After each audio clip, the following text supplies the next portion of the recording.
নমস্কার বন্ধুরা, আপনাদের সকলকে স্বাগত জানাই অন্ধকারের আওয়াজ চ্যানেলে।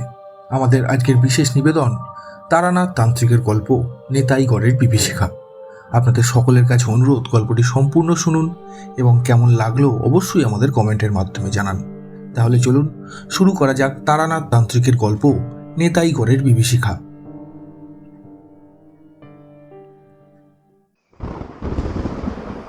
সকাল থেকেই আকাশের মুখ ভার। মাঝে মাঝে আকাশের যে কী কারণে বদনখানি বাংলার পাঁচের মতো হয়ে যায়, আমার মতো মানুষজন বুঝতে পারে না।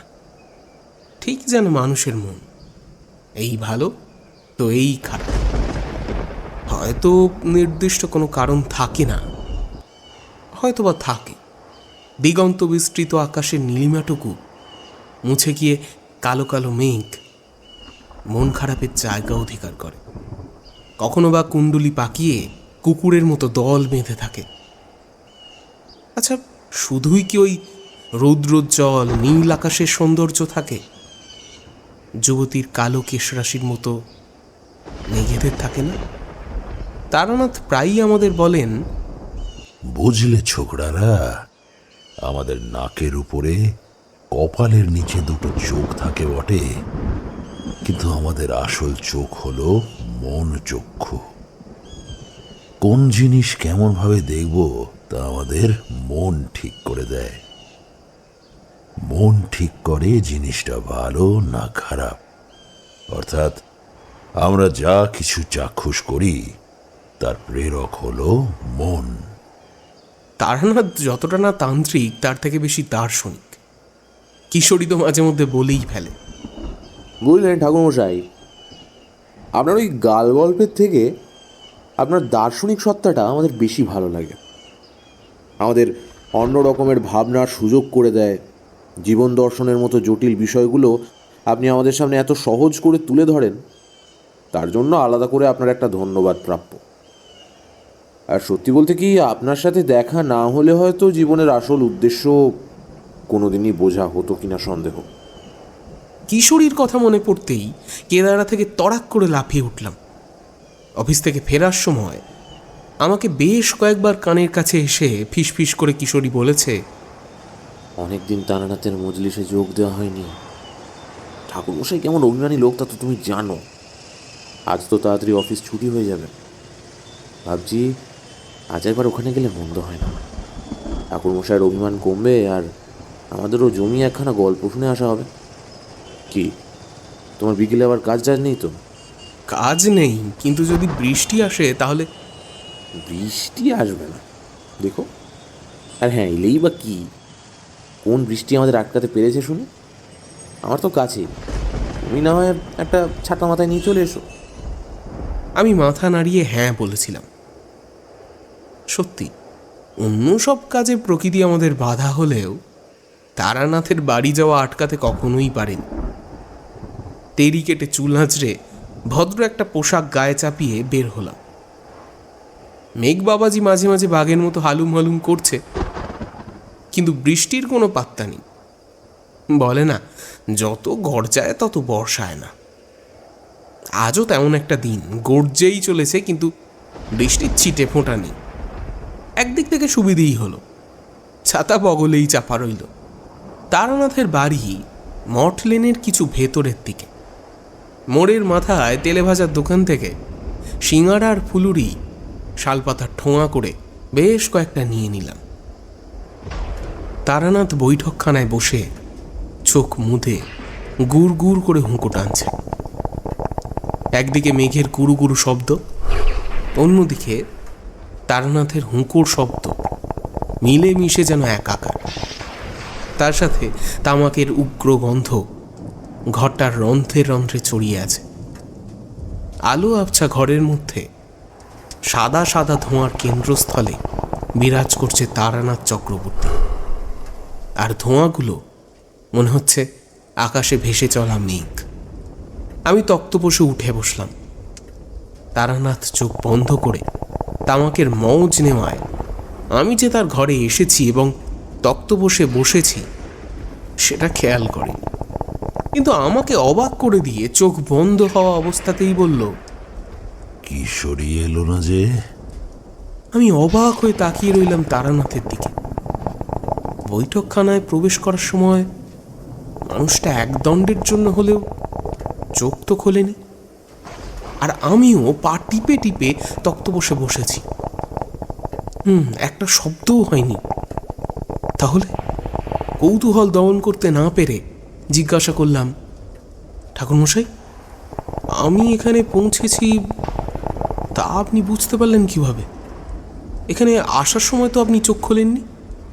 কয়েক মুহূর্তের জন্য হুঁকো টানা থামিয়ে তারানাথ আমার দিকে তাকিয়ে মিটমিট চোখে হাসল, কিন্তু কিছু বলল না।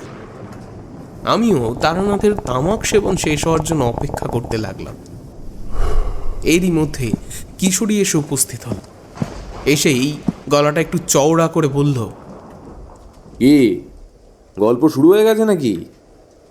না ভাই, গল্প তো ছাড়, ঠাকুরমশাই তেমনভাবে কথাই বলছেন না।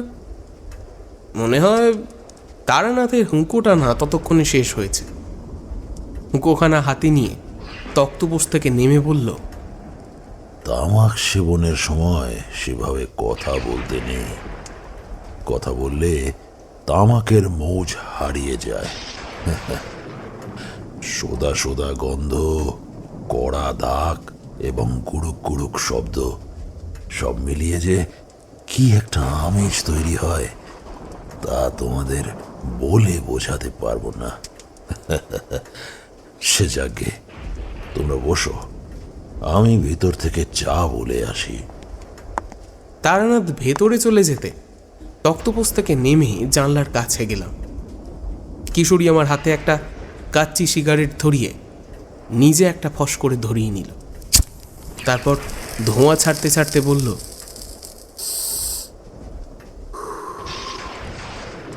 তারানাথের কি হয়েছে বলো তো? মনটা ঠিক ভালো নেই মনে হলো। জানালার দিকে ধোঁয়া উড়িয়ে বললাম, সে কি আমি বলতে পারবো কিশোরী? যার মন সেই ভালো বলতে পারবে। তাছাড়া যে সকলের মন ভালো করতে পারে তার মন একটু আধটু খারাপ তো হবেই। এই নাও, তাড়াতাড়ি সিগারেটটা শেষ কর তো। তারানাথ চলে এলো বলে বেশ কয়েকটা টান দিয়ে সিগারেট জানলার ফাঁক দিয়ে ফেলে দিয়ে তক্তপোষে উঠে বসতে তারানাথ বৈঠকখানায় প্রবেশ করল। পিছন পিছন চারিমা। 3 পেয়ালা চা আর প্লেট ভর্তি তেলে ভাজা নামিয়ে চারি ঘরের ভেতরে চলে গেল। 3 পেয়ালা চা 3 জনে তুলে নিলাম। কিশোরী শুরুত করে চা পান করে মুখে তেলে ভাজা চিবোতে চিবোতে বলল, ঠাকুরমশাই, অনেকদিন পর আপনার কাছে এলাম। আপনি আমাদের কুশল জিজ্ঞেস করলেন না। কি ব্যাপার বলুন তো? এমন তো কখনো হয় না। এমন হয় না বললে হবে না, তা কখনো নয়। এই ব্রহ্মাণ্ডে কোনো কিছুই ধ্রুবক নয়। আজ যা হয় না কাল কিন্তু ঠিক হবে। পরিবর্তনই সংসারের নিয়ম, বুঝলে কিশোরী? এই সংসারে তারাই টিকে থাকে যারা পরিবর্তনশীল। হ্যাঁ, কি যেন বলছিলে? তোমাদের কুশল জিজ্ঞাসা করলাম না কেন, তাই তো? বেশিরভাগ ক্ষেত্রে মানুষের মুখমণ্ডল মনের প্রতিচ্ছবি হিসেবে ধরা দেয়। এর জন্য কোনো গুহ্য তন্ত্র সাধনার দরকার পড়ে না। শুধু ভালো করে লক্ষ্য করলেই তা বোঝা যায়। তোমাদের মুখমণ্ডলে লেপ্টে থাকা জেল্লা বলছে তোমাদের সময়টা খুব ভালোই যাচ্ছে। শারীরিক সুস্থতাও ঠিকঠাক, অফিসে কাজের চাপও কম। এসবই তোমাদের বদনখানায় আটকে আছে, যা আমি তোমাদের দেখে প্রথমেই পড়ে ফেলেছি। তাই বাড়তি শব্দ খরচ করতে ইচ্ছে হলো না আর কি। বুঝলাম। আপনার মতো গুণী মানুষের কাছে মানুষের মুখ পড়া এ আবার নতুন কি ব্যাপার? আপনার কাছে প্রথম দিন আসতেই আপনি মুখ দেখে যা বলেছিলেন আর আমাকে অবাক করে দিয়েছিলেন, তা বিলক্ষণ মনে আছে আমার। তারপরে বলুন, আপনার মন মেজাজ ঠিক আছে তো? আমার প্রশ্নের উত্তর না দিয়ে তারানাথ উপরের দিকে উদাস চোখে তাকাল। তারপর মুখ নামিয়ে বলল, না হে, শরীর হয়তো ঠিক আছে, কিন্তু মন একদম ভালো নেই। কত অভিজ্ঞতা এই ছোট্ট মনে সঞ্চিত রয়েছে তা বলা বেশ দুরূহ। সেসব অভিজ্ঞতা যখন মনের মধ্যে তোলপাড় করে তখন মনটা ভারী হয়ে যায় অজান্তেই। আজ তেমনই একটা অভিজ্ঞতা মনে আসতেই মনটা হাহাকার করে উঠল। বুঝলে ছোকরারা, স্মৃতি বড় বেদনার, বড় দুঃখের। গল্পের গন্ধ পেয়ে টান টান হয়ে বসলাম। অভিজ্ঞতা, স্মৃতি এসবই তো জব্বর গল্পের লক্ষণ। কিশোরী অপেক্ষা করতে না পেরে বলেই ফেলল, তা শোনান সে অভিজ্ঞতা। আপনার অভিজ্ঞতা শুনতে শুনতে না হয় আজ সন্ধ্যেটা পেরিয়ে যাক। কি বলো হে বিভূতি? কিশোরী আমার দিকে ব্রু তুলে চাইল। সে আর বলতে, গল্পের জন্য মনটা কখন থেকে উসকুস করছে। নিন ঠাকুরমশাই, শুরু করুন।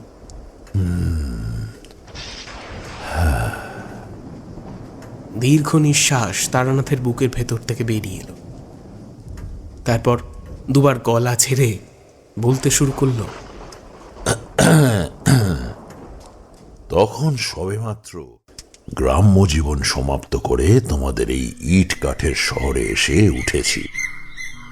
মাঠঘাট, বনবাদার, গ্রাম, জনপদ এসবের সাথে যার বন্ধুত্ব, সেই নির্জীব শহরে স্থিত হয় কিভাবে? তোমরা তো জানোই আমার বরাবরই যাযাবর জীবন। যাযাবরের মতো দু চোখের সীমানা ছাড়িয়ে যত দূর যাওয়া যায় তার থেকে বেশি পথ হেঁটে চলেছি। পায়ের তলায় পিষে ফেলেছি নরম ঘাস। আমার মন সর্বদা চতুর্দশী বালিকার প্রথম প্রবাহস্রোত নামার আনন্দের মতো আমার মন আনন্দের চঞ্চল হয়ে উঠত।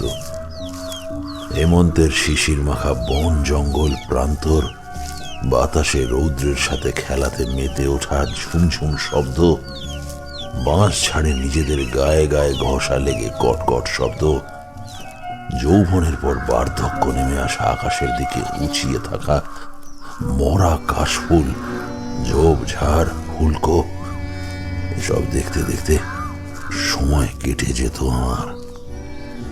মন খারাপ হলে প্রকৃতির সাথে কথা বলতাম। তোমরা ভাববে গাছগাছালি, পশু পক্ষী এসবের সাথে কথা বলা যায় নাকি? কিন্তু কি জানো, আমার আত্মা আর তাদের আত্মা এক সুতোয় বাঁধা থাকত। তাদের কষ্ট, আনন্দ সব কিছু আমি বুঝতে পারতাম। যাই হোক, নতুন শহরে নতুন সংসার শুরু করা কি যে ঝামেলা! এটা নেই, ওটা নেই, জীবন সাজানোর চেয়ে সংসার সাজানো বেশি কঠিন। তাই জিনিসপত্র আনতে মাঝে মধ্যেই আমাকে বাজারে ছুটতে হতো।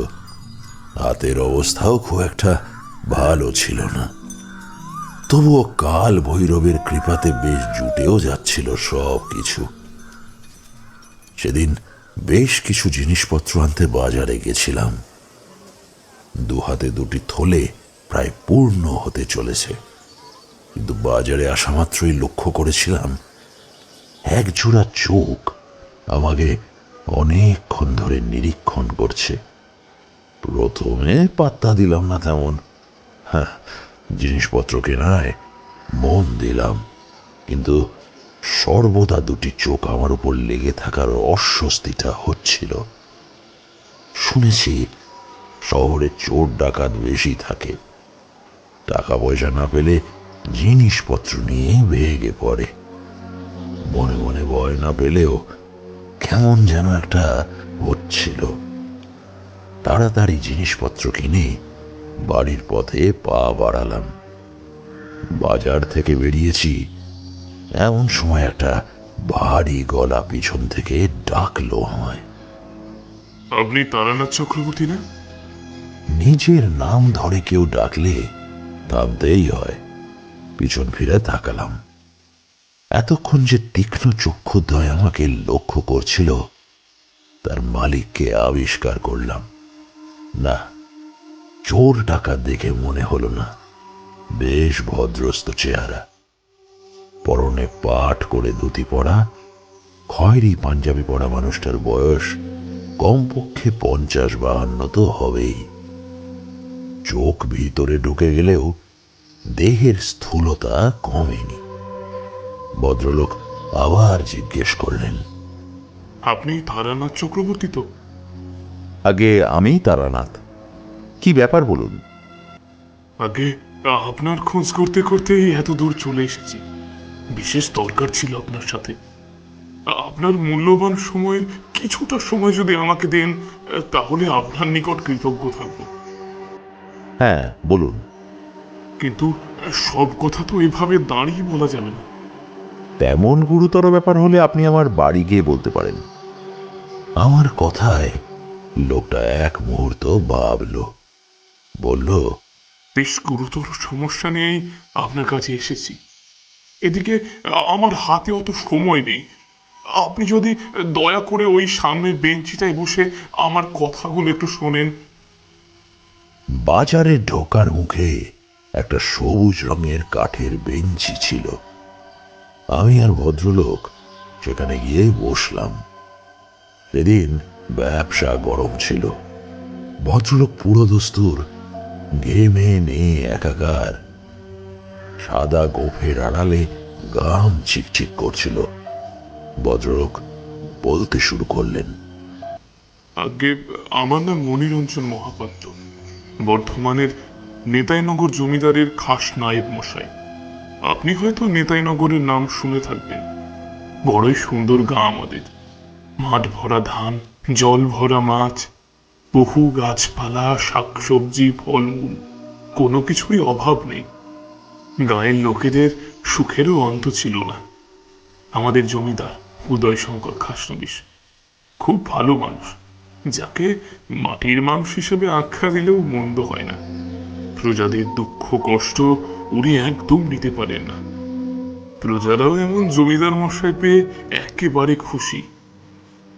অতিবৃষ্টি বা অনাবৃষ্টি হলে খাজনা মাফ করে দেওয়া, কোনো গরিব প্রজার বাড়িতে উনুন না ধরলে তাকে ডেকে পয়সা দেওয়ার ব্যবস্থা করা, গরিব মেয়ের বিয়ে দেওয়া, এই সব কিছুই মন খুলে করতেন জমিদার মশাই। কিন্তু কথায় আছে না, সুখ বেশি দিন স্থায়ী হয় না। সবই ঠিক ছিল ঠাকুর মশাই, কিন্তু গত 3 মাস থেকে এক ভয়ঙ্কর অভিশাপ নেমে এসেছে আমাদের নেতাইনগরে। নেতাইনগরবাসীদের জীবন এখন অন্ধকারে ভরা। অন্ধকার কেটে কবে যে আলোর মুখ দেখব কিচ্ছু জানি না। আমি এবার থাকতে না পেরে বললাম, কি হয়েছে নেতাইনগরের? জমিদারের অসুখ বিসুখ কিছু? না না ঠাকুর মশাই, জমিদার মশাই ঠিক আছেন, কিন্তু ওর প্রজারা ঠিক নেই। দিন দিন সদা হাস্যমান নিতাইনগরের মানুষজন এক এক করে মারা যাচ্ছে। অথচ যারা মারা যাচ্ছে সবাই সুস্থ সবল, রোগ বেলাইয়ের চিহ্ন নেই। প্রথমে 1-2 মারা যাচ্ছিল, কিন্তু এখন কাতারে কাতারে মানুষ মারা যাচ্ছে। মনে হচ্ছে মড়ক পড়েছে গ্রামে। একসাথে এত লোকের মৃত্যু তো মড়কের সমান। আর এর থেকে আমাদের উদ্ধার করতে পারেন কেবল আপনি। মনিরঞ্জন মহাপাত্র আমার হাত ধরে বললেন, আমি আপনার গ্রামের বাড়ি গেছিলাম, সেখানে শুনলাম আপনি কলকাতায় উঠেছেন। তাই আপনার গ্রামের বাড়ি থেকে সোজা এখানে চলে এসেছি। দয়া করে আমাকে ফেরাবেন। আপনি আমার সঙ্গে চলুন, ঘোড়ার গাড়ি আছে সঙ্গে। সেদিন বাড়িতে টুকটাক কাজ থাকায় নায়েব মশাইয়ের সঙ্গে গেলাম না। কথা দিলাম পরদিন, মানে আগামীকাল নিশ্চয়ই নেতাইনগর যাব। মনিরঞ্জন মহাপাত্র বিদায় নেওয়ার আগে কৃতজ্ঞ গলায় বললেন, আচ্ছা তাই হবে ঠাকুর মশাই, আগামীকাল আপনার জন্য গাড়ি পাঠিয়ে দেব। দয়া করে এই যাত্রায় আমাদের উদ্ধার করুন, নইলে গোটা নেতাইনগর শ্মশানে পরিণত হতে বেশি দিন সময় লাগবে না। এখন আমি চলি, দেখি আবার কোন মায়ের কোল ফাঁকা হলো। ভদ্রলোক উঠে চলে গেলেন। আমি বেঞ্চ থেকে উঠে 2 হাত ভর্তি বাজার নিয়ে ঘরে ফিরে এলাম। সারাদিন আর কিছু ভালো লাগলো না, শুধু বর্ধমানের নেতাইনগরের মানুষজনের হাহাকার মানসপটে ফুটে উঠল। পরের দিন ভোর হতে না হতেই একটা ঘোড়ার গাড়ি ডাক তুলে আমার দরজার সামনে এসে দাঁড়ালো। বুঝলাম নায়েব মশাই মনিরঞ্জন মহাপাত্র পাঠিয়ে দিয়েছেন। কোচওয়ান গলা বাড়িয়ে বলল, আগে নায়েব মশাই পাঠিয়েছেন, তাড়াতাড়ি তাড়াতাড়ি তৈরি হয়ে উঠে পড়ুন। আমি দেরি না করে ঘোড়া গাড়িতে উঠে পড়লাম। চললাম নেতাইনগরের উদ্দেশ্যে। টকবক টকবক শব্দ তুলে ঘোড়ার গাড়ি ছুটে চলেছে। অনেক দিন পর ঘোড়ার গাড়িতে চাপায় আমার ভারী মজা হচ্ছিল। বুঝলে তো, টকবক টকবক শব্দ বাতাসের সাথে মিশে প্রাণের সুরের ঝংকার তুলছিল। আশেপাশের প্রকৃতি দেখতে দেখতে কখন নেতাইনগরের ত্রিসীমানায় পৌঁছে গেলাম বুঝতেও পারিনি। চারিদিকে দৃষ্টি ফেলে দেখলাম নায়েব মনিরঞ্জন মহাপাত্র একদম বাড়িয়ে বলেননি। সুজলা সুফলা শস্য শ্যামলা গ্রাম, কাঁচা রাস্তার ধারে বড় বড় গাছ মাথা তুলে দাঁড়িয়ে চোখ মিটমিট করে অনেক দূর পর্যন্ত থেকে আগত অতিথিদের আপ্যায়ন করে। রাস্তার দুধারে সবুজ ধান ক্ষেত। বহুদিন পর সবুজের সান্নিধ্য পেয়ে মনটা আবার সতেজ হয়ে উঠল। কোচওয়ান রাস্তায় আস্তে আস্তে গ্রাম সম্বন্ধে, জমিদার বাড়ির ব্যাপারে আরো অনেক তথ্য বলেছে। গ্রামের দক্ষিণ দিকে দক্ষিণাকালীর মন্দির, সেই মন্দিরে নিত্য পূজার ব্যবস্থা আছে। মন্দিরটি নির্মাণ করেছিলেন নীলরতন খাসনবিশ, যিনি বর্তমান জমিদার উদয় শঙ্কর খাসনবিশের ঠাকুরদা। আরো একটি ভয়ানক কথা বলেছে কোচওয়ান। গ্রামের বাইরে নদী লাগোয়া শ্মশান আছে। শ্মশানের পূর্ব দিকে একটা জঙ্গল আছে, ভয়ঙ্কর জঙ্গল। সে জঙ্গলে এমনিতে কেউ যায় না, কিন্তু ভুল করে কোনো মানুষ ঢুকে পড়লে সে আর জীবিত অবস্থায় ফিরে আসে না। এমনই ভয়ঙ্কর সে জঙ্গল। কোচওয়ান অবস্থ জীবিত অবস্থায় না ফেরার কারণ বলতে পারেনি। নেতাইনগরে পৌঁছতে পৌঁছতে প্রায় সন্ধ্যা হয়ে এলো। মনিরঞ্জন মহাপাত্র আমার জন্য বাইরে দাঁড়িয়ে অপেক্ষা করছিলেন। জমিদারের বাড়ির কাছে ঘোড়ার গাড়ি পৌঁছতেই নায়েব মশাই আমার কাছে এগিয়ে এসে বললেন, আসুন আসুন ঠাকুর মশাই, পথে আসতে কোনো অসুবিধা হয়নি তো? আমি মাথা নাড়ালাম, শুধু বললাম, আপনাদের গ্রামখানা ভারী সুন্দর। হ্যাঁ, সবই সুন্দর ছিল, শুধু ওই।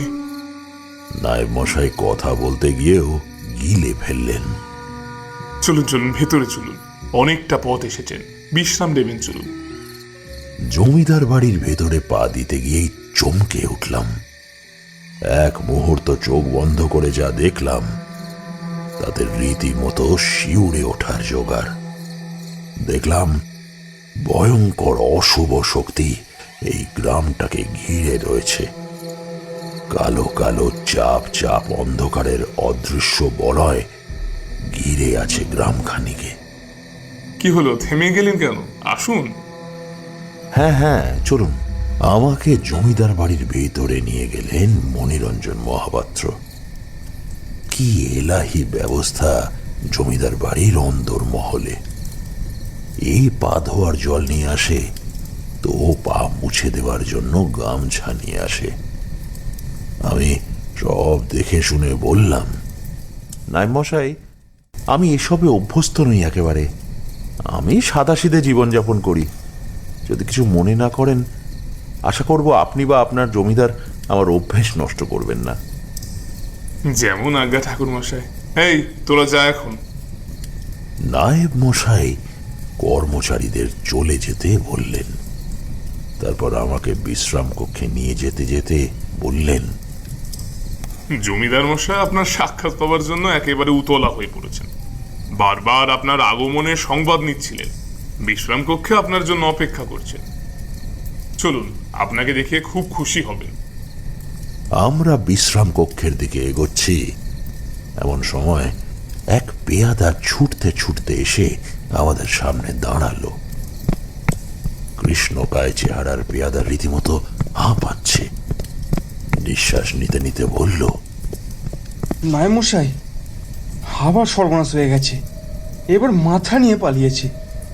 এক্ষুনি রুবেনের বাড়ির একজন খবর দিয়ে গেল, অরুণ শিকদার মারা গেছে। সৎকারে ব্যবস্থা করার জন্য আপনাকে যেতে বলেছে। আচ্ছা, তুই এখন যা, আমি জমিদার মশাইকে খবর দিচ্ছি। নায়েবের কথা শুনে পেয়াদা চলে গেল। আরো দু পা এগিয়ে মণিরঞ্জন মহাপাত্র বললেন, ঠাকুর মশাই, গতকাল আপনাকে একটা কথা বলা হয়নি। আমাদের এখানে যারা যারাই মারা যাচ্ছে, তাদের কারো হাত, কারো পা, কারো মাথা বা শরীরের কোনো একটা অংশ থাকছে না। প্রাথমিকভাবে দেখলে মনে হচ্ছে কেউ যেন প্রবল আক্রোশে সেগুলো ছিঁড়ে নিয়েছে।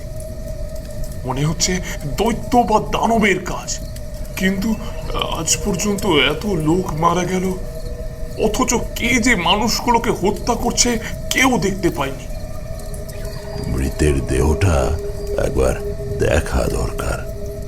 কিভাবে তারা মারা গেছে তার পর্যবেক্ষণ আবশ্যক।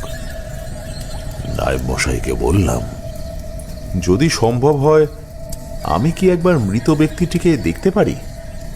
অবশ্যই ঠাকুর মশাই, আমাকে তো ওখানে যেতেই হবে। আপনিও আমার সঙ্গে চলুন। দাঁড়ান, তার আগে জমিদার মশাইকে খবরটা দিয়ে আসি। থাক থাক, ওকে এখন সংবাদ দিয়ে লাভ নেই। এমনিতেই উদ্বিগ্ন হয়ে আছেন মানুষটি। ঠিক আছে, আপনি যখন বলছেন তাই হোক, চলুন তবে। অন্ধকার নেমেছে, আলো ছাড়া যাওয়া যাবে না। নায়েব মশাই একজনকে ডেকে নিলেন। লোকটা আমাদের আলো দেখিয়ে নিয়ে যাচ্ছে।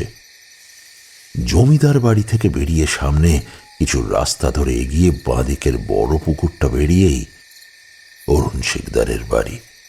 সেখানে পৌঁছে দেখলাম কতগুলি লণ্ঠন আনাগোনা করছে, সঙ্গে চাপা উত্তেজনা। আমাদের থেকে পথ ছেড়ে দিল সকলে। মাটির পাঁচিল দিয়ে ঘেরা একটা ঘর, সেখান থেকে আসছে কান্নার রব। দরজা দিয়ে অরুণ শিকদারের বাড়িতে ঢুকতে যাব, তখন একজন নায়েব মশাইকে উদ্দেশ্য করে বললেন, কি শুরু হয়েছে বলুন তো? এবার মনে হচ্ছে গ্রাম থেকে বাস তুলতে হবে। সর্বদা ভয়ে ভয়ে থাকতে হয়। কবে যে আমারও ডাক চলে আসবে, আমার কথা চিন্তা করি না নায়েব মশাই। শুধু ছেলে মেয়েদের কি হবে সেই ভেবেই ভয়ে ভয়ে থাকি। লোকটির উদ্বিগ্ন কণ্ঠ, চোখে মুখে নিরাশা। কাঠের দরজা পেরিয়ে বাড়ির ভিতরে উঠোনে পা দিতেই কান্নার রবটা আরো জোরালো হলো। একজন বৃদ্ধ মানুষ আমাদের কাছে এগিয়ে এসে জমিদারকে উদ্দেশ্য করে বলল, বৌমা সবে মাত্র সাঁঝ বসিয়েছে, আমি দাওয়ায় বসে আছি। এমন সময় বিলে ছুটতে ছুটতে খবর দিল অরুণ নদীর ধারে পড়ে আছে। আমি ঠিকভাবে চলতেও পারি না, তবুও কষ্ট করে সেখানে গিয়ে দেখলাম ছেলে আড়াআড়ি ভাবে পড়ে আছে নদীর জলের ওপর। দেহ থেকে মাথাকে ছিঁড়ে নিয়ে পালিয়েছে।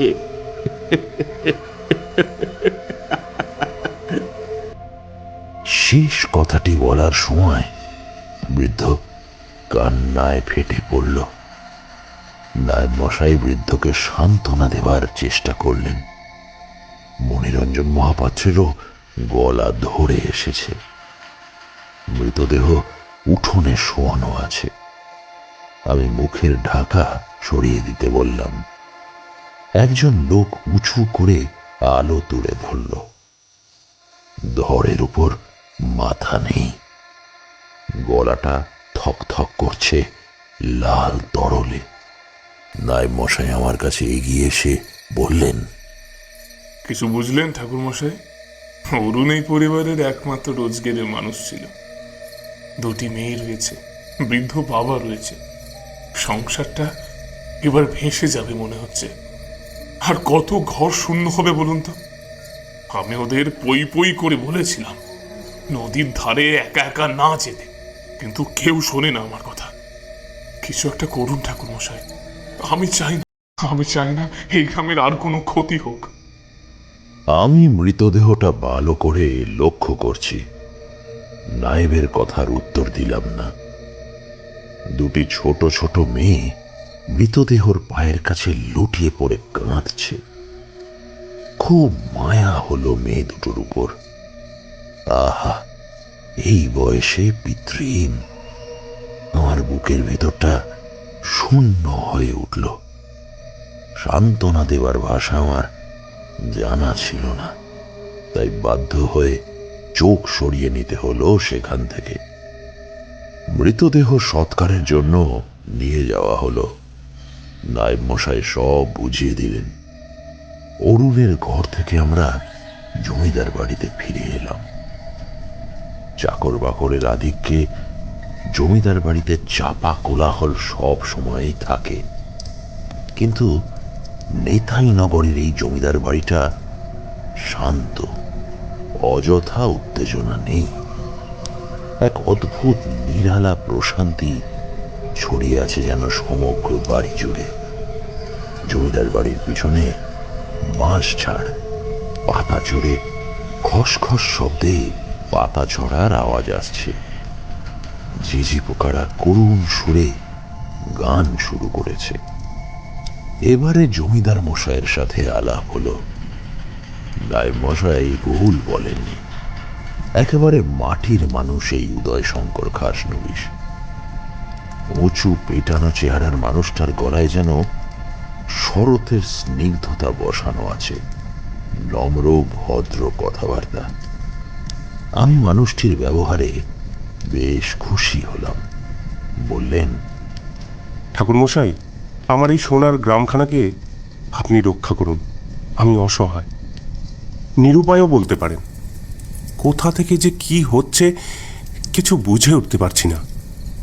আমার চোখের সামনে সব কিছু শেষ হয়ে যাবে এটা তো দেখতে পারবো না। তার আগে যেন আমাকে মাধব তুলে নেয়।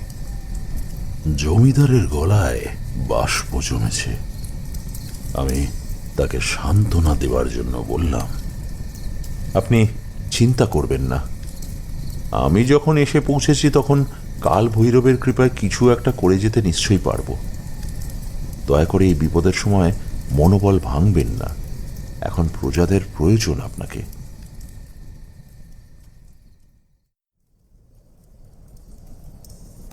জমিদারের সাথে কথাবার্তার ইতি টেনে খাওয়া দাওয়া সেরে শয়ন কক্ষে গেলাম। ঘুমানোর আগে ইষ্ট দেবতার উদ্দেশ্যে প্রণাম জানিয়ে জানলার কাছে এলাম। জানলা দিয়ে হুড় করে মৃদু মন্দ হাওয়া ঢুকছে, মন প্রাণ জুড়িয়ে যাওয়া হাওয়া। হঠাৎ খেয়াল হলো একটা কালো ছায়ামূর্তি এসে দাঁড়ালো। মুখ বাড়িয়ে দেখতে যাব, অমনি ছায়ামূর্তিটি সরে গেল। এক পলকের ঘটনা। আমি ভাবতে লাগলাম ছায়ামূর্তিটি আসলে মানুষ নাকি অন্য কিছু, জমিদার বাড়ির কেউ নাকি বাইরের মানুষ। ভাবনাটা মনের মধ্যে গেঁথে না রেখে দ্রুত বাইরে এলাম। তারপর দ্রুত পা চালিয়ে সিংহ দরজার কাছে গেলাম, কিন্তু সিংহ দরজা বন্ধ আর প্রহরী ঘুমোচ্ছে। তাকে যে বলবো দরজা খুলে দিতে, সে জো নেই। কিভাবে বেরোনো যায় জমিদার বাড়ি থেকে, সেই ভাবনার অতল গহ্বরে তলিয়ে গেলাম। চারিদিকে খুঁজতে খুঁজতে একটা উপায়ও পেয়ে গেলাম। জমিদার বাড়ির প্রাচীর লাগোয়া একটা গাছ বাইরে চলে গেছে। তোমরা তো জানো আমি গ্রামের ছেলে, তার উপরে তখন আজকের মতো বুড়ো মানুষ হইনি।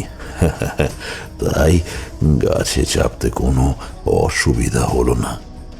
গাছের ডাল ধরে এই প্রান্ত থেকে ও প্রান্তে পৌঁছে গেলাম। অল্প অল্প আলো জমিদার বাড়িতে দেখা গেলেও এদিকটায় কেউ যেন তরল অন্ধকার ছড়িয়ে দিয়েছে।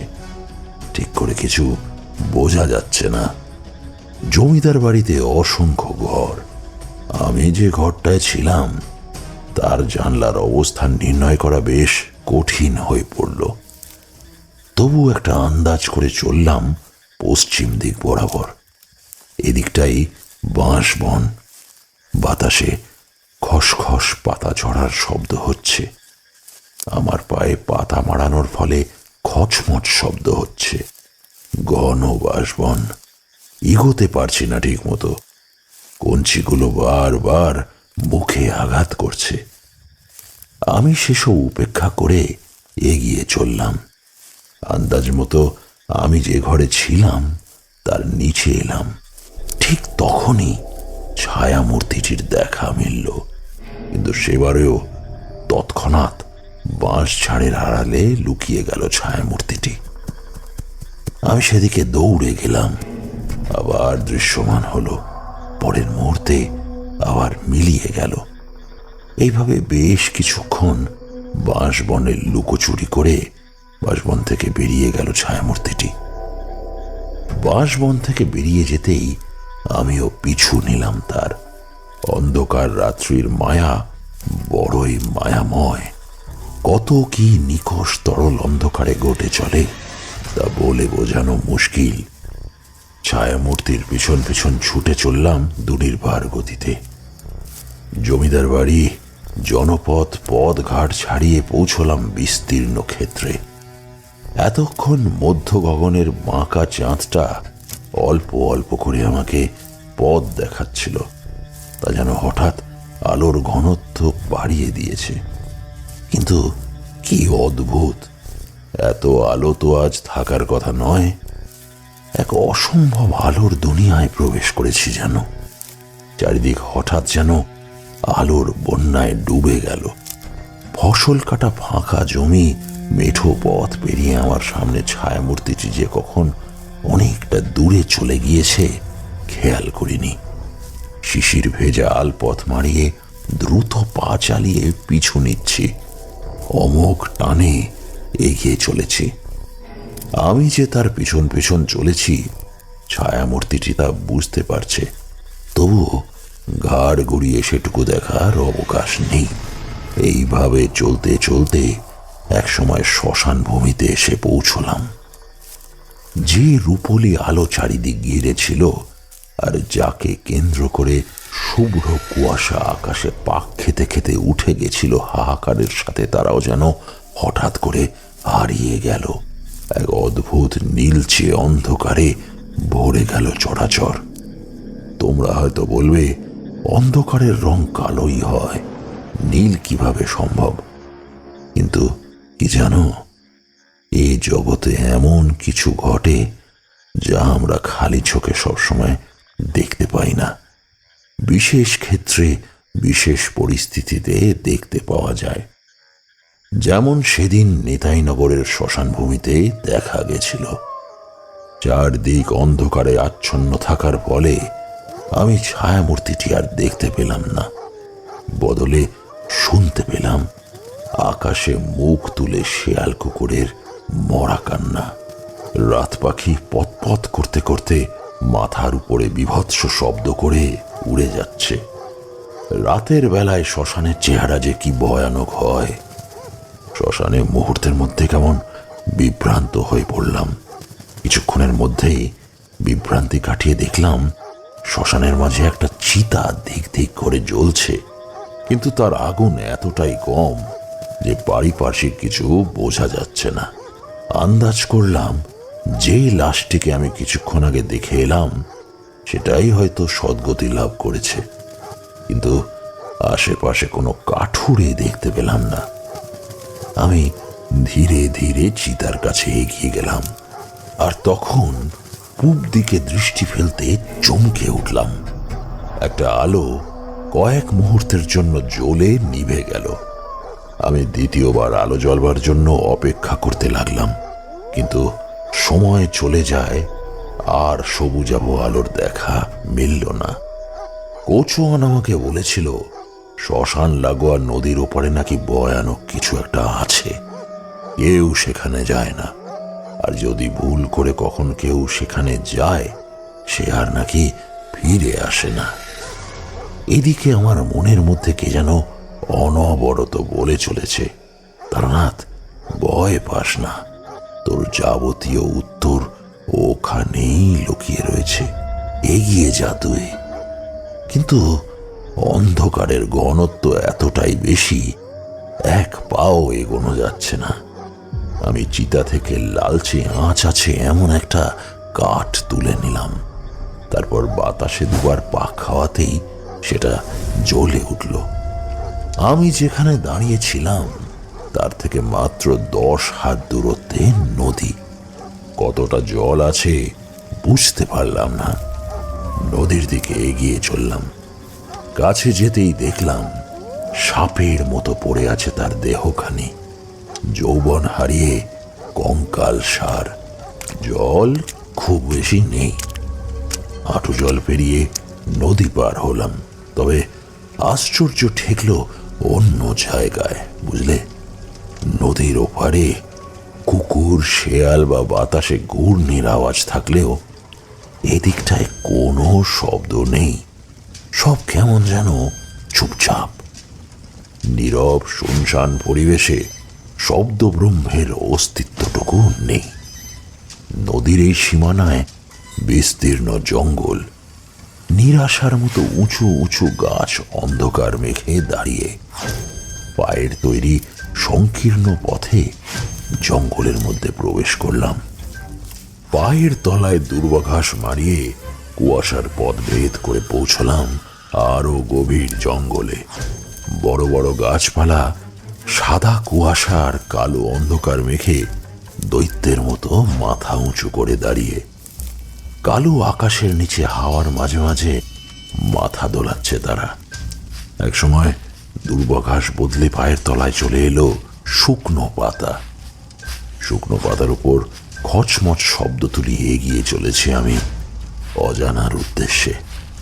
কোন অজানার ডাকে চলেছি জানি না, কেন যাচ্ছি তাও জানি না, তবে এগিয়ে চলেছি দুর্নিবার আকর্ষণে। মন বলছে এই জঙ্গল কিছু সত্যের সন্ধান দেবে, আর সত্যের হদিশ পেতে যত এগোচ্ছি তত ঘন হয়ে আসছে জঙ্গল, আর তত জোরালো হচ্ছে কালো আঁধার। আদিম বনজ গন্ধে এখানকার বাতাস ম ম করছে, বাড়ি বাতাস ধাক্কা মারছে নাকে মুখে। আরো দুপা এগিয়ে গিয়ে চোখে পড়ল অন্ধকার ফুঁড়ে দাঁড়িয়ে আছে বিশাল এক ভাঙা মন্দির। চিটচিটে নরম অন্ধকার, ক্ষেত্রবক্ষ থেকে ছুটে আসা পাতলা শীতল কুয়াশা মেখে দাঁড়িয়ে আছে মন্দিরটি।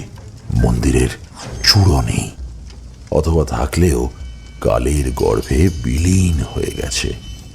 মন্দিরের পরিধি বরাবর উঁচু উঁচু গাছপালা দারোয়ানের মতো দাঁড়িয়ে মন্দিরটাকে রক্ষা করছে যুগ যুগ ধরে।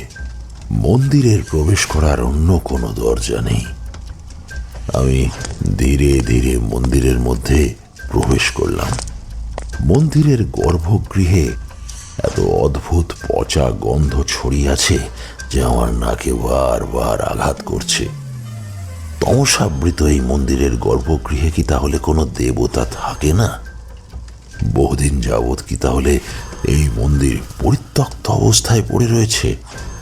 মাথার উপর দিয়ে কতগুলো বাদুড় চামচিকে জাতীয় প্রাণী ছটপট শব্দ করতে করতে উড়ে যাচ্ছে। অন্ধকারে ধীরে ধীরে পা ফেলে আমি মন্দিরের ভেতরের দিকে এগিয়ে চললাম। জঙ্গলের মধ্যে পরিত্যক্ত এই মন্দিরে বিষধর প্রজাতির সাপ থাকতে পারে। বেশ কিছুক্ষণ দাঁড়িয়ে থেকে যখন ফিরতে যাব, অমনি কানে এলো একটা মন্ত্রোচ্চারণের শব্দ। শব্দটা ক্ষীণ, তবু এত গভীর জঙ্গলের শুনশান পরিবেশে ঠিকই শোনা যাচ্ছে। ওং নমঃ পিশাচেশ্বর পিশাচ সঙ্গম দেহিমায় মিমি পূজা তাংগ্রহণা দেবী নমঃ নমঃ। মন্ত্রের শব্দ অনুসরণ করে আমি ডান দিকে এগিয়ে গেলাম। গর্ভগৃহ এতটা বড় যে কোথায় কি আছে আমি বুঝতে পারছি না, তবুও মন্ত্রের শব্দের কম্পাঙ্ক অনুসরণ করে এগিয়ে চললাম সেই দিকে। যত এগিয়ে যেতে লাগলাম, মন্ত্রের প্রতিটি শব্দ আমার কর্ণকুহরে আঘাত করতে লাগলো, আর আমার শরীর সমস্ত এক ঝটকায় শান্ত হয়ে এলো। এ যে কোনো দেবীর মন্ত্র নয়।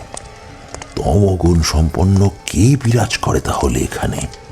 ডান দিকে থামের আড়ালে যেতে সম্পূর্ণরূপে বুঝতে পারলাম। দুজন লোক লাল কৌপিন পরে এক যজ্ঞ করছে। তাদের উপাচারের বাহার দেখে যে কোনো সাধারণ মানুষের চোখ তাজ্জব বনে যাবে। তাদের সামনে রয়েছে কতগুলো নরকরটি এবং পচা মাংসপিণ্ড। বিড়বিড় করে মন্ত্রোচ্চারণ করতে করতে ওই দুজন লোক উঠে দাঁড়িয়ে পচা মাংসপিণ্ড যজ্ঞে ফেলল। তারপর ধারালো অস্ত্রের সাহায্যে নিজেদের হাত কেটে ফোঁটা ফোঁটা রক্ত ফেলতে লাগলো যজ্ঞের আগুনে। সৃষ্টি হলো এক বৃহদাকার জীব। বুঝলাম এই হলো পিশাচ।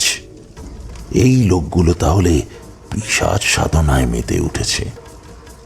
আমি আমার প্রশ্নের উত্তর পেয়ে যাওয়ায় আর সেখানে অপেক্ষা করলাম না।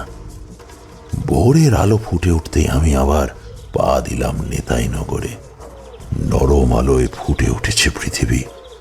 আস্তে আস্তে সমস্ত জীবকুল জাগতে শুরু করেছে। কিন্তু খেয়াল হলো, যেখানে ভোরের বাতাস শান্ত স্নিগ্ধ হওয়ার কথা, সেখানে আজ নেতাইনগরের ভোরের বাতাসে মিশে আছে হাহাকার আর কান্না।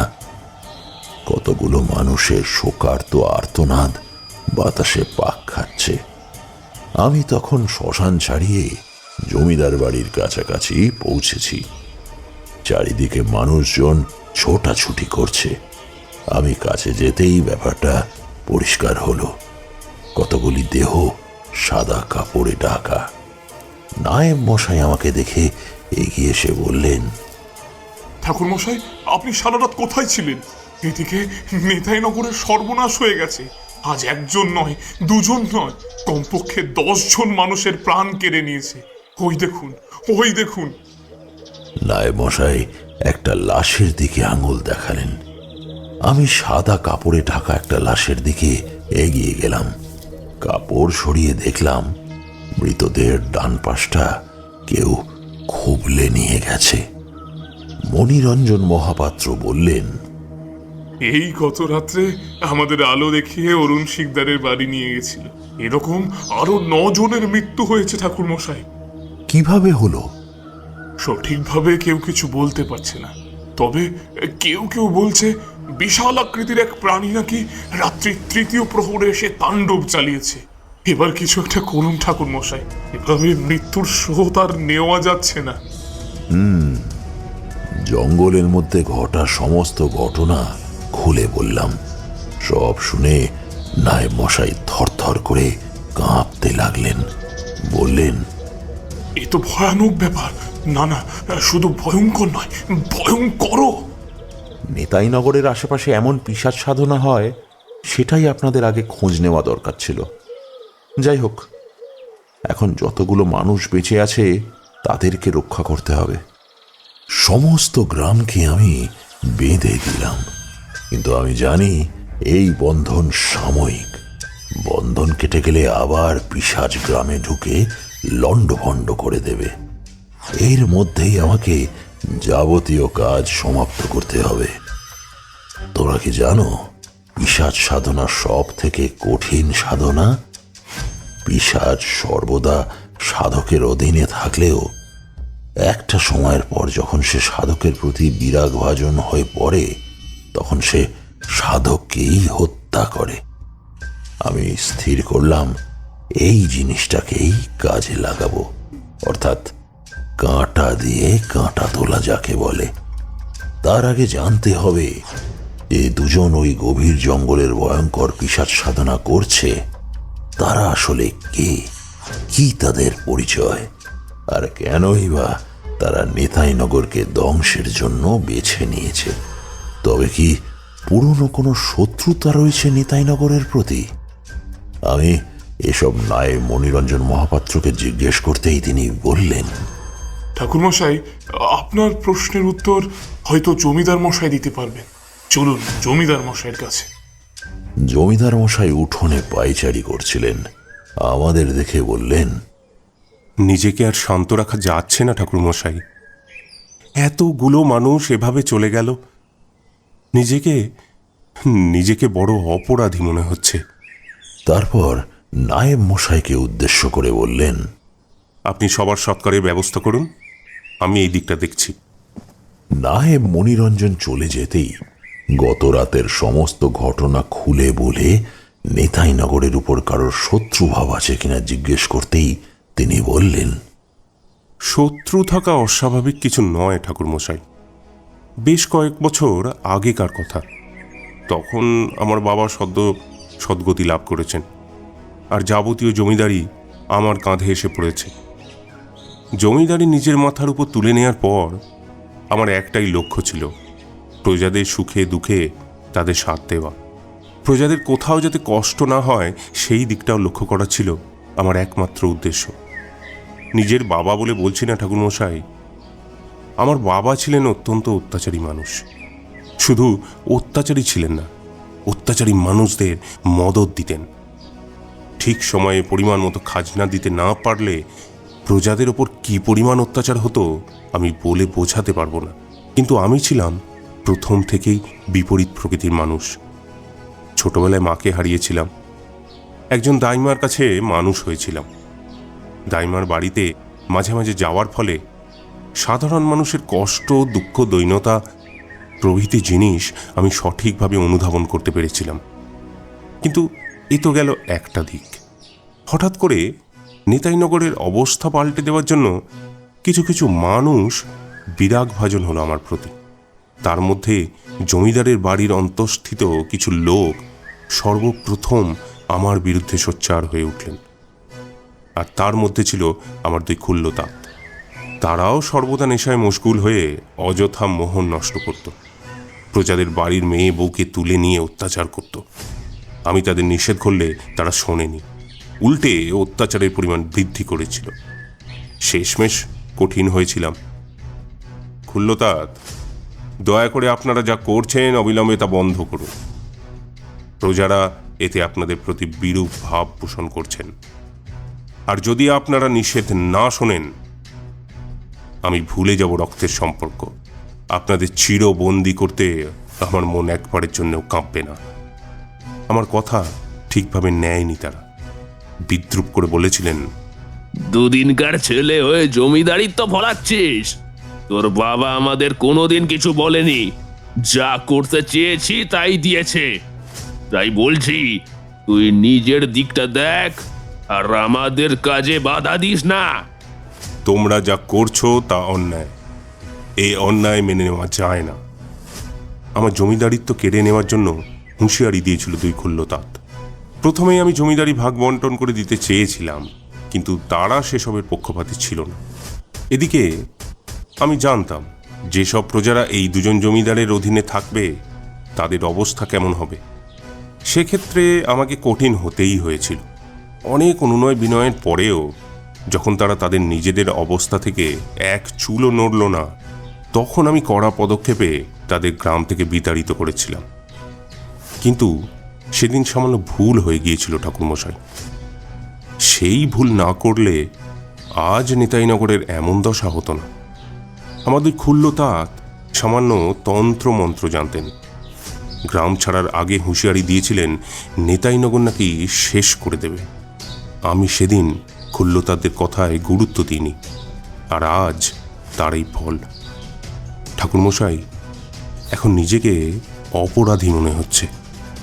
নিয়তির উপর কারোর হাত নেই, যা হবার ছিল সেটা হবেই। আমি আজ রাতে পিশাচ নিধনের পূজা অর্চনা করব। এরপর থেকে নিতাইনগর অন্ধকার মুক্ত হবে, পিশাচ মুক্ত হবে। আপনি দয়া করে আজ রাতে পূজার সমস্ত ব্যবস্থা করে দিন। আজ নেতাইনগরের মানুষজনের মুখ অন্য দিনের থেকে বেশি শুকনো।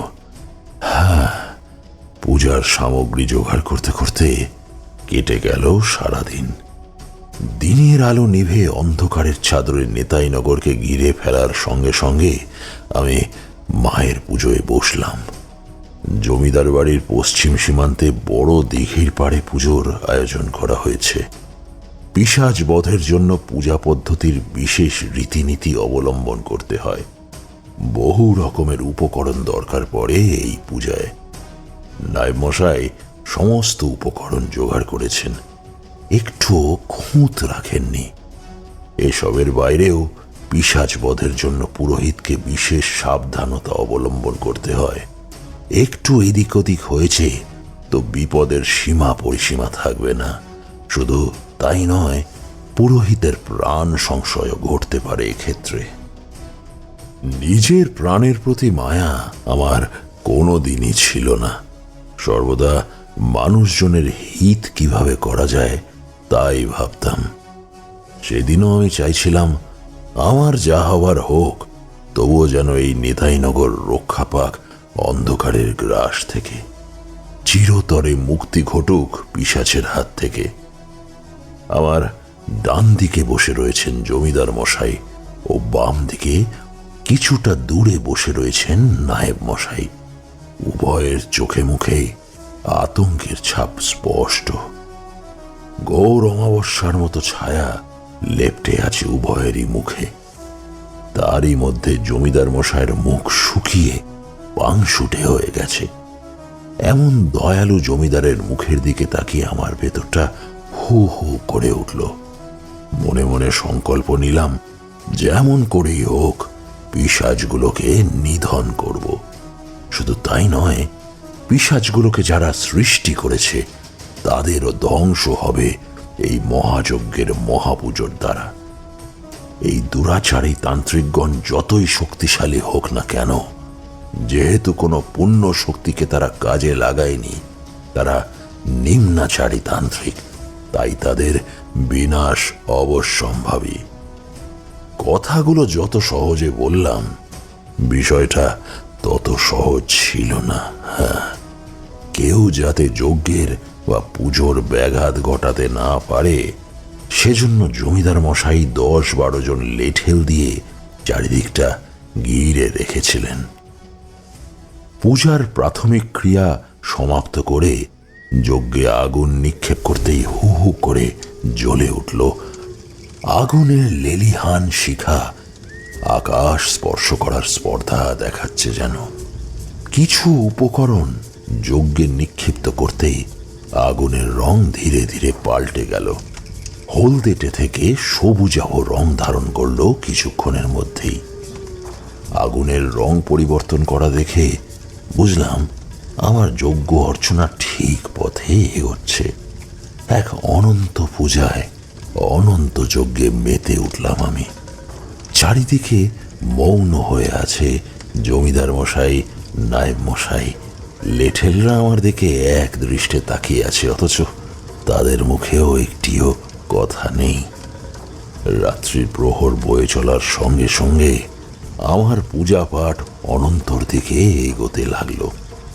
গ্রামটাকে আমি সকালে বেষ্টন করে এসেছিলাম, তাই কোনো অশুভ শক্তি এখানে প্রবেশ করবে না। হঠাৎ শুনতে পেলাম একটা জান্তব শব্দ। শব্দটা প্রথমে মিহি থাকলেও এবার যেন আকাশ বিদীর্ণ গলায় চিৎকার করছে। কি তীব্রতার হুঙ্কার, কি বজ্রনীনাদ তার গলা! আমি লক্ষ্য করলাম জমিদার বসে সামান্য কেঁপে উঠলেন। হয়তো মনে মনে ভয় পেয়ে গেছেন। লেঠেলরা একে অপরের মুখ চাওয়াচাওয়ি করছে। হঠাৎ একটা লেঠেল দৌড়ে এলো জমিদার মশাইয়ের কাছে। লোকটা রীতিমতো হাঁপাচ্ছে, বোধহয় হৃদযন্ত্র তার গলা দিয়ে বেরিয়ে আসবে। কোনো সাংঘাতিক জিনিস দেখে সে ভীষণ ভয় পেয়েছে বুঝলাম। হাঁপাতে হাঁপাতে সে বলল, জমিদার মশাই, জমিদার মশাই। পূজার যাতে ভ্রান্তি না ঘটে তাই জমিদার নরম গলায় জিজ্ঞাসা করলেন, কি হয়েছে? বিভৎস, বিভৎস জানোয়ার। উফ, কি ভয়ানক! কতগুলি দুপা জানোয়ার এই গ্রামের চারিদিকে লাফাচ্ছে, তীব্র হুঙ্কার দিচ্ছে, যেন গিলে খাবে। তাদের চোখে যেন ভাটার মতো আগুন বের হচ্ছে, আর আর উচ্চতা প্রায় গাছের সমান। গ্রামের সব মানুষ ভীত হয়ে পড়েছে। এবার কি হবে? প্রশ্নটা আমাকেও করলেন জমিদার মশাই। এবার কি হবে ঠাকুর মশাই? আমি যজ্ঞে তিল ছিটিয়ে বললাম, কিচ্ছু হবে না। আপনি দয়া করে আমার কাঁটা বন্ধনীর বাইরে কেউ যাতে না বেরোয় তার নির্দেশ দিন। জমিদার কিছু লেঠেলকে সঙ্গে নিয়ে চলে গেলেন। রয়ে গেলেন নায়েব মশাই আর 2-4 লেঠেল। নায়েব মশাই আমাকে কিছু বলতে যাচ্ছিলেন, তার আগেই আমরা শুনতে পেলাম একটা নয়, দুটো নয়, 5-5টা পিশাচের তীব্র হুঙ্কার। ঝড়ের আগে যেমন প্রচন্ড শব্দে বাজ পড়ে, ঘুরঘুর করে মেঘের গর্জন হয়, তেমন ভাবে হুঙ্কার দিচ্ছে পিশাচগুলো। সমগ্র নেতাইনগরে বাঁচাও বাঁচাও রব উঠে গেল। নায়েব মশাই ভীত হয়ে এবার বললেন, ঠাকুর মশাই, এবার কি হবে? ওরা যে এগিয়ে আসছে, সব শেষ হয়ে যাবে, সব শেষ হয়ে যাবে। দ্রুত কিছু একটা করুন। আমি নায়েব মশাইকে শান্ত করে বললাম, যা ক্ষতি হবার হয়ে গেছে, আর কোনো মানুষের প্রাণ যাবে না। এইটুকু ভরসা আমার উপর রাখুন, আমাকে আমার পূজা সমাপ্ত করতে দিন। ওদিকে পিশাচগুলো প্রচন্ড হুঙ্কার দিচ্ছে, কান ফেটে যাওয়ার জোগাড়। আমি যজ্ঞে শেষ আহুতি দিয়ে উঠে গেলাম। পূব দিকে হেঁটে মন্ত্র দিয়ে খুলে দিলাম সীমান্ত বন্ধন। খুলে দিতেই প্রচন্ড উল্লাসে ফেটে পড়ল পিশাচগুলো। পিশাচগুলোর লক্ষ্য এখন শুধুমাত্র আমি ছুটলাম যজ্ঞের দিকে। কালো কালো লোমশ পিশাচগুলো থামের মতো পদচিহ্ন ফুটিয়ে ধাওয়া করলো আমার পিছনে। যজ্ঞের কাছাকাছি এসে থমকে দাঁড়ালাম আমি। পিশাচগুলো ঘিরে ফেললো আমায়। লাল লাল চোখে আগুন যেন ঠিকরে বেরোচ্ছে। দূর থেকে দাঁড়িয়ে নায়েব মশাই লেঠেলরা থর থর করে কাঁপছে দৃশ্য দেখে। আর এই মুহূর্তটার অপেক্ষায় ছিলাম আমি। পিশাচগুলোর হাত আমাকে স্পর্শ করতে উদ্যত হলো। ঠিক তখনই নিচু হয়ে যজ্ঞ থেকে তুলে নিলাম জ্বলন্ত আগুন, ছিটিয়ে দিলাম পিশাচগুলোর দেহে। আর মুহূর্তেই ঘটে গেল এক বিস্ময়কর ঘটনা। পিশাচগুলো বড় বড় তাল গাছের মতো হলেও মুহূর্তে ছোট হয়ে এলো। কিন্তু মুহূর্তে ছোট হওয়াও সাময়িক। কয়েক মুহূর্ত যেতেই আবার পুনরায় পূর্বের অবস্থায় রূপান্তরিত হলো সেগুলো। কিন্তু এখন তাদের আচরণ সম্পূর্ণ ভিন্ন। আমাকে আর গলা টিপে মারতে চাইছে না। বুঝলাম আমার কাজ সমাপ্ত হয়েছে। পিশাচগুলো প্রচন্ডভাবে গোঙাতে গোঙাতে ছুটে চলল বনের দিকে। তারপর কিছুক্ষণের মধ্যেই সবাইকে অবাক করে দিয়ে 2টি মৃত মানুষকে লুফতে লুফতে নিয়ে এলো যজ্ঞের কাছে। লাল কৌপিন পরা মানুষ দুটিকে চিনতে একটু অসুবিধা হলো, কারণ একজনের মাথা নেই আর একজনের ডান পা নেই। বুঝলাম পিশাচগুলো এদের এমন দশা করেছে। নিম্ন শ্রেণীর তান্ত্রিক একটা কথা সহজেই ভুলে যায়, আগুন নিয়ে খেলা করলে শুধু হাত পড়ে না, কোনো কোনো সময় আগুন লেগে মৃত্যুও ঘটে। জমিদারের অত্যাচারী স্বৈরাচারী নিম্ন মানসিকতা সম্পন্ন খুল্লতাদ্বয় যে পিশাচ তারা আবির্ভাব করেছিল, আজ তাদের হাতেই তাদের প্রাণ গেল।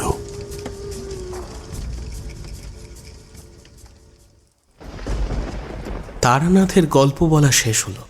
বৈঠক ঘরে এখন পিন পতন নিস্তব্ধতা।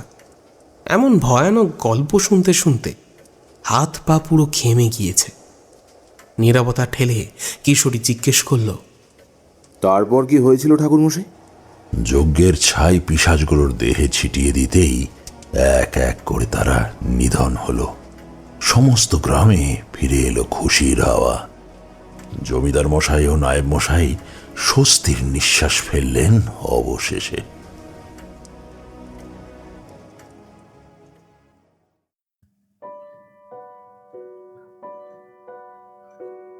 শুনছিলেন তারানাথ তান্ত্রিকের গল্প নেতাইগড়ের বিভীষিকা। গল্পটি আপনাদের কেমন লাগলো অবশ্যই আমাদের কমেন্টের মাধ্যমে জানান। যদি ভালো লেগে থাকে তাহলে একটি লাইক করবেন এবং এরকম আরও গল্প শুনতে সাবস্ক্রাইব করতে পারেন অন্ধকারের আওয়াজ। দেখা হবে পরবর্তী একটি ভিডিওতে। ততক্ষণের জন্য সবাই ভালো থাকুন, সুস্থ থাকুন। সকলকে অসংখ্য ধন্যবাদ।